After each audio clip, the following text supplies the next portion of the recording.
Zana, thank you so much for coming onto the show. You are a Phil-Am writer and producer from Portland, currently living in New York at the epicenter of the pandemic. The body of your work is in video and journalism, and you've worked on the Oscar-nominated documentary Cartel Land, and you've produced for all different brands from hotels and resorts to the Huffington Post. I'm so fascinated by the path that you've carved and the projects and stories you like to work on, and I want to know more. But first, I'd love to know where all of this began. How did you start developing your skills as a storyteller, and what stories do you enjoy telling the most?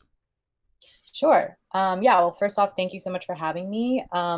Yeah, I think a lot of it, started as a kid. I mean, I think for all storytellers, a lot of it starts as a kid, whether or not you realize that until a lot later. Mhm. Um, but yeah, I mean, I really there's a sort of weird in between. There's stories that relate to like again my particular experience, and then there's stories that like maybe are not connected to my experience or my life, but are um they're either moving to me or that I feel are important to be told because other people are not telling them, or, they're just incredibly unique. So I think that there's, for me, there's always an underlying interest in representing the communities that I come from or the communities that are in like direct relation to those communities that I come from. But then there's Mhm. also, a part of me that's also, I want to tell stories that are interesting and that people maybe haven't heard before and that are going to make people think differently about the person that it's about or the background that it's about or whatever, something that's going to really try to connect people. And I don't mean that in like a kind of like you know I don't mean that in just like a generic, like, oh, I want everyone to be happy and get along or something. I mean, yes, that would be great. But obviously, as we can see, that's like not really how humans are or like how life works. Mhm. So I think it's more, I really want people to think. I really want it to challenge people. Everyone that I like, I think everyone that you meet can challenge you. And I mean, obviously, yes, sure, I might be skewed in some directions rather than others, but I really, um, am open to challenge, and I want other people to be open to challenge and open to thinking about, new ways of thinking, new futures, new lifestyles, new systems, to get rid of, kind of systems that already exist, lifestyles that already exist, status quos that exist that shouldn't or were existing for such a long time, but now that we're like our societies are older, we're smarter, we have more information, we have more technology. Like, why are we still doing things the way that they used to be done? Mhm. Yeah, so it's just a weird sort of conglomeration of like, yes, as a kid, like I like to tell stories and like I had dolls and like I played with them and they Mhm. like hung out together, um, and yeah, and then kind of realizing, let's do something with that. Since yeah, and I mean like I can go, if you want, I can go into more detail about like kind of a moment that I had, but like I also don't have to. Yeah. So, I mean, considering how long you've been in the industry, and I'm sure the writer and storyteller that you were 5 or even 10 years ago is completely different than the Zana today. How would you compare the career goals that you set when you first started off on this journey versus your career goals now? Yeah. I mean, what's interesting is I actually think that the person that I am now versus like the writer, whoever I was 5 or 10 years ago, is surprisingly similar. Like, I think I went on like a trajectory of like not really knowing what I wanted to do, or like, Uh-huh. how am I going to make ends meet, or like how, what is my lifestyle going to look like? Some people make it, some people don't make it. And Hmm. now, I mean, I've been incredibly lucky that I've had a lot of opportunities and a lot of support, both like in growing up and then like in school and stuff like that, Hmm. to um, figure that out without having to worry so much about, like I would, everyone says like the quote unquote starving artist mentality. Hmm. I might have that mentality, quote unquote, but I definitely do not want to like speak. I don't speak necessarily from that experience because, I was very lucky to be adopted into like an upper middle class family. I was, you know, very like lucky to even have like, I mean, Zon is my nickname, but to have a stereotypically like kind of white name for resumes, like all that kind of thing. Hmm. Um, and stuff like that. So I had a lot of privilege growing up. And so it's actually funny. I think that, when I was in high school and middle school and sort of starting to come into my own, So in middle school and high school, I was like this like pimply little kid who like didn't understand what like fashion was and like didn't know how to like dress, or like was very much a nerd. I'm still very much a nerd. I, but I think that I went on this weird trajectory of like that person. I actually tell my therapist this a lot. I'm like, I really want to get back to that person. Obviously, I want to like have all the knowledge that I have now, but Mm-hmm. that person was like so excited about certain things. Like, that person like came out in their teens. Which like, I know people now who are like, wow, it's so wild that you came out in your teens. And I'm like, is that wild? It was hard. I mean, I think it's always hard for that. Mm-hmm. Um, but, I was really passionate about certain things. Like helped start the Gender Sexuality Alliance at my high school. Wow. My adoptive family is Jewish, so I was part of a Jewish youth group growing up, and we pushed for a lot of. I mean, we were part of a Reform synagogue, so we pushed for a lot of change. As like some Jewish communities do, and so there's just a lot of different facets. But when I was younger, there wasn't all this. I was a little naive, so I wasn't sure. I wasn't aware of all these things that were complicated. I was also in high school when like President Obama was elected. That was really cool. I thought America was like making a change. I didn't really necessarily even understand like what his administration was going to do, that maybe didn't align with things that I want now, even like, let alone what like other administrations have done or are doing right now. Mm-hmm. So it's sort of funny because I actually think that, yes, my goals are still the same. Like, I still want to be a screenwriter. I want to make movies and I want to or TV, but I also recognize I also, have a better understanding of like how I want to do that, what those stories are, where I might actually have to step away to let other people step in and grow, or who I might have to mentor or become a mentee of.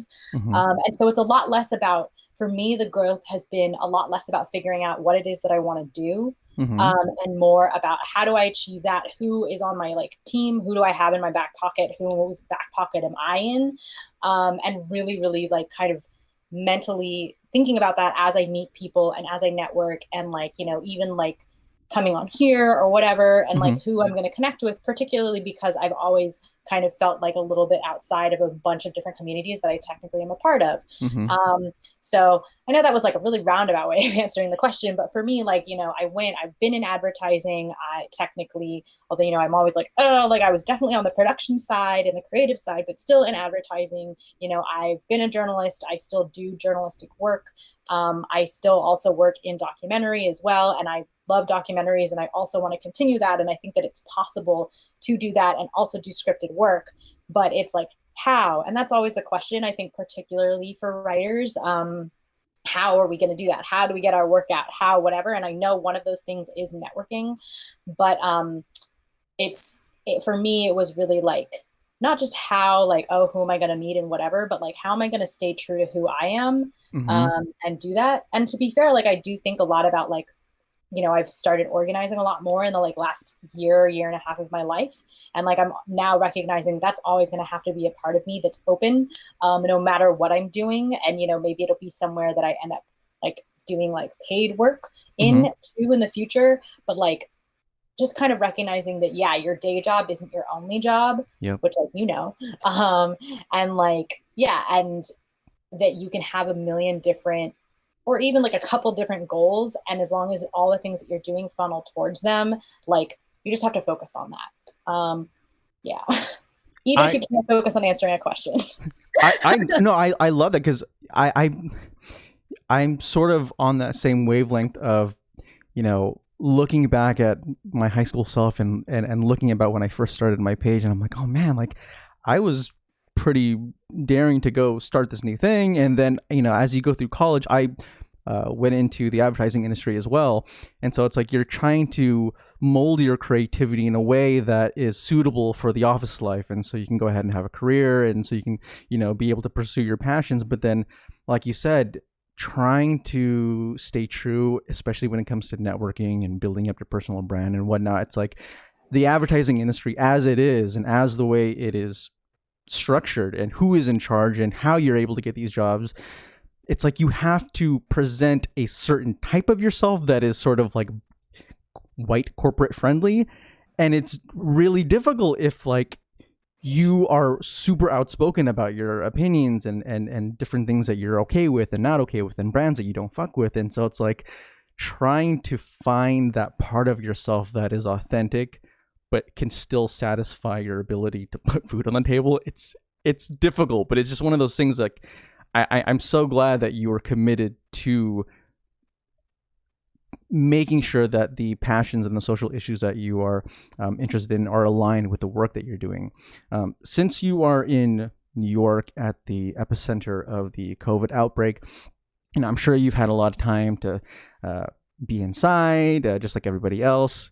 How has the isolation life been like for you on your writing process? Are you still able to be inspired and have the energy to create, or are you fiending to get outside and get some fresh air and get inspired?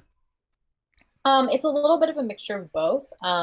My kind of writing process has always been like I really get in, and I mean I think a lot of writers get this way too, but I like when I'm writing I like really get into a hole. The problem for me in the regular world is that I'm very, very, very social, and so I have to kind of like dial that back when it's not a pandemic. But right now I like literally that it doesn't exist. Like, okay, yes, cool. I can Skype or whatever. What are we doing? Yeah. We're Zooming. Nope, we're hangouting. We're meeting. That's what they got. So Google's right now. We're meeting. What a simpler name than hanging out. Anyway, yeah. So I can do all these like technologically savvy ways of connecting with my friends. And obviously it's not the same and it doesn't make me happy, but the writer in me is like, cool, I don't have to spend like an hour on the subway to go hang out with my friend for like 2 hours and then an hour back and then like blah, blah, blah.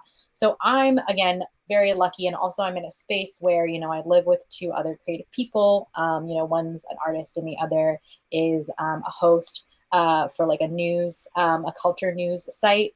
So, we're all both consistently always kind of aware of what's going on, but also like trying to think about it in creative ways and think about how the world can change or how, it used to be and blah, blah, blah. So we're kind of always, without meaning to, bouncing ideas off of each other.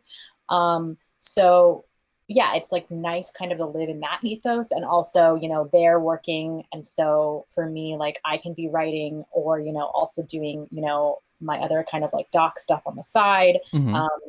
And yeah, and like sometimes I'm just like, okay, well, I'll just like kind of put it in my calendar. I really, really like, while we're shouting out Google products, like I really like Google calendars.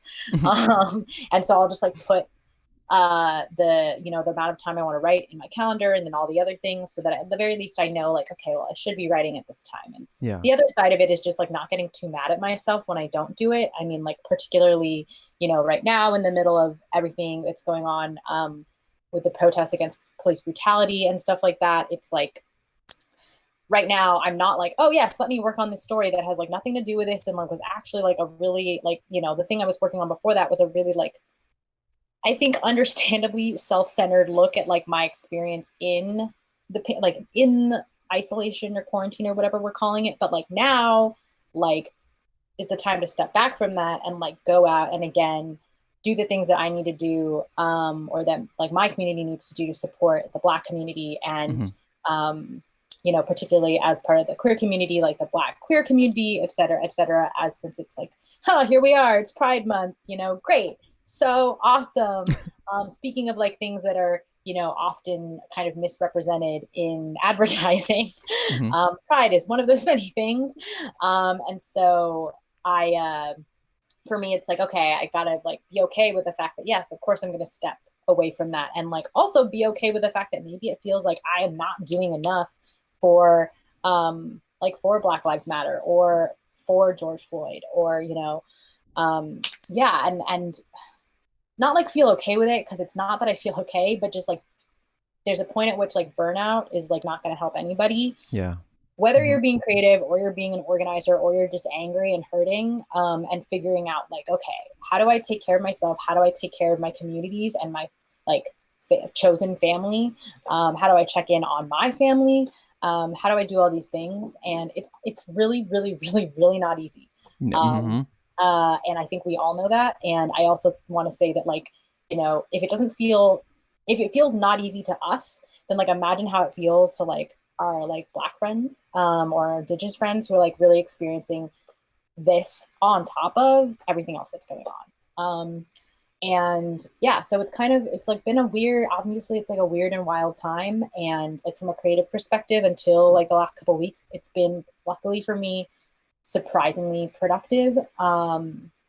But also, you know, it has not been easy. And now I look back on it and go like, yeah, it's been surprisingly productive for me, but like, what's it been like for everybody else?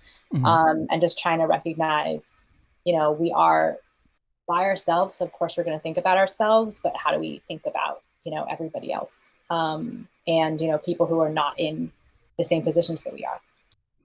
As a visual storyteller, you know, in the age of social media, you know, your role oftentimes isn't to just create beautiful narratives, but to also create a viral or engaging piece of content for your clients.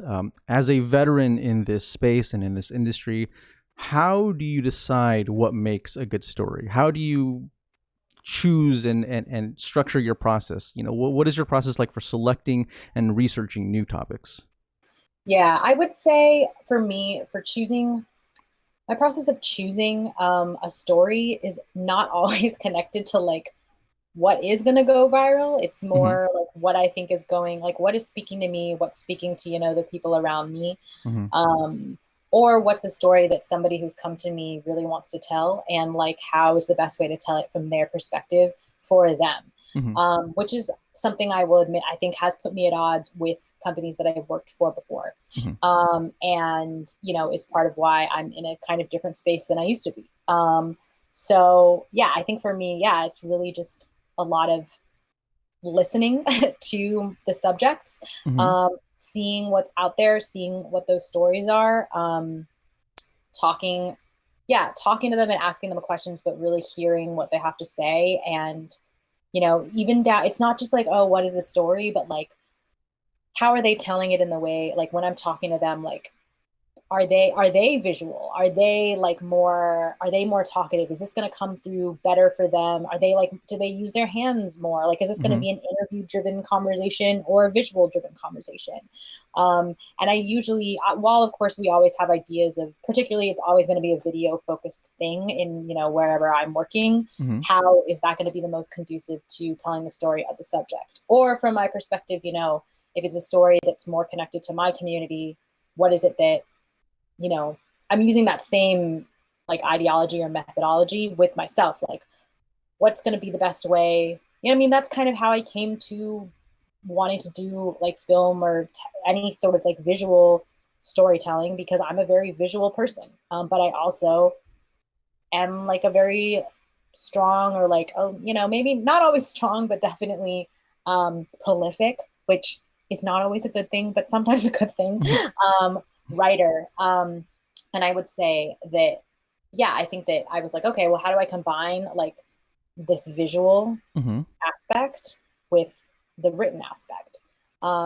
Yeah, and so, and that's how I came to it for me. So like, how do I just come to that for other people?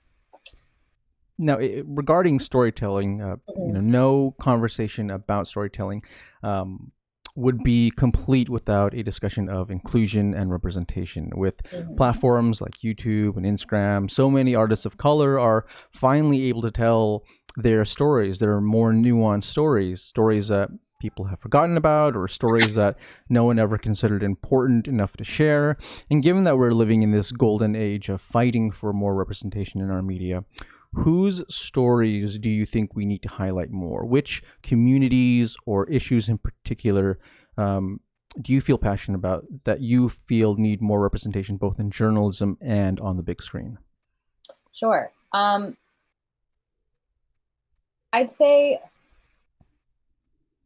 I think for me, the question of whose stories need to be highlighted more. I mean, yes, I'm not stoked about like every single movie we see or like every TV show being like often being like here, like if they don't have a story that's completely related to their race, they're like white. But if they do, and if they do have a Mm-hmm. story that's related to their race, then they're whatever race they are. Mm-hmm. And a lot of the time, if they're Asian, it has to do with food. And a lot of the time, if they're Black, it has to do with like police brutality. And a lot of the time, you know, et cetera, et cetera. And I think that those are, while obviously those And that's not to say, I mean, that's like, I think now we're starting to see changes in that. And I don't think that but I think that's how it's really been for a long time. And I really, think that it's more about how do we tell these stories about these very nuanced communities? Like, if I'm going to tell a story about the Filipino community, which, again, I'm adopted out of. So in some ways I did not grow up in, but in other ways I'm very keyed into because I want to know about this community. Like how am I going to tell it beyond what people already know, which I mean, to be fair, some communities we don't know as much about. Yeah. And how am I going to speak to, aspects that I want to speak to about my experience, but also, my like Filipino God family, their experience is obviously very different from mine. And even like their experiences as individuals are very different. So I think it's more about figuring out those individual stories. And obviously if it's fiction, you can combine, or you can, you can edit, and you're editing always, as I'm sure you know, as you're going to edit this. But for me, it's more about what is that story saying? With I would say, yes, married to, yes, I would like to see more folks of color. I'd like to see diversities in our stories. Like I'd like it to be more than just about our trauma, more than just about, our one cultural thing that like white colonial America, or, at least the white colonialism is like a fan of, or like really isn't a fan of. I don't want it to just be these very siloed categories. So yeah, it's hard because obviously I kind of want there to be space for everyone. I mean, yeah, I guess I do. Yeah. And it's weird to be like, who do I want to see come first? I just kind of want everyone to grow together, and I want to grow together, with folks. Yeah. And there are a lot of exceptions to those rules that I mentioned, but there are not enough yet. And at some point I want that to become like the norm, instead of just seeing like, oh, well, here's this happy-go-lucky show that like, obviously it's going to be about like a white person because like everybody else like can't have happy-go-lucky stuff. And I know that it's hard because if it's a comedy, you want it to be funny, but it's like, there are so many funny things about every person. And the more that we like get to know each other, and the more that we really dig into, yeah, I don't know. I mean, you can joke about a lot of things, and yeah, sure, don't like, there's certain things you can't joke about, but I think we have to challenge. I mean, again, going back to the challenge, I think we have to challenge ourselves as creative people, like, use our imaginations. Like what I want to see is, how are we imagining our communities in the future working with other communities? How are we imagining, again, what our political systems are going to look like, our community health systems, as opposed to, like community management systems going to look like, as opposed to like our policing systems. How are we going to take care of each other? I want to see that maybe in fiction and then in practice. And, I say maybe in fiction because I love to see it when it's already in practice in small like places, and small communities, or just like it's not been highlighted before. So I think it's more like moving aside this like more stereotypical narrative, or these stereotypical narratives, and finding more detailed research narratives, which, yes, it requires a lot more work. It requires a lot more hands-on. But honestly, at the end of the day, that's great, because then that's more like jobs for people and more people can be involved. Like, I don't think it should all just be one person doing it, because like we can't represent everyone.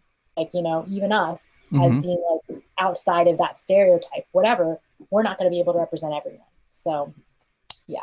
100%. I mean, to your point about wanting to really flesh out all of these gaps that we've left, because so many of the stories that we tell when it comes to, say, for example, Asian Americans or Filipino Americans, oftentimes it comes from that same place of like, okay, our immigrant story and our struggle story. Yeah. And there's that tendency to, similar to the way that people of color who are writing essays to get into colleges have to pedal along their traumas to really show that they're worthy and that their stories are important. It's like, after a certain point, it's like, okay, like, it's not that I don't want to have these conversations about our immigration story or anything like that, but like we can even have nuances within that, because not not every Asian had the same immigration story, and not Mhm. every Filipino American immigrant had the same story. So I love this idea of, you know, we can have representation without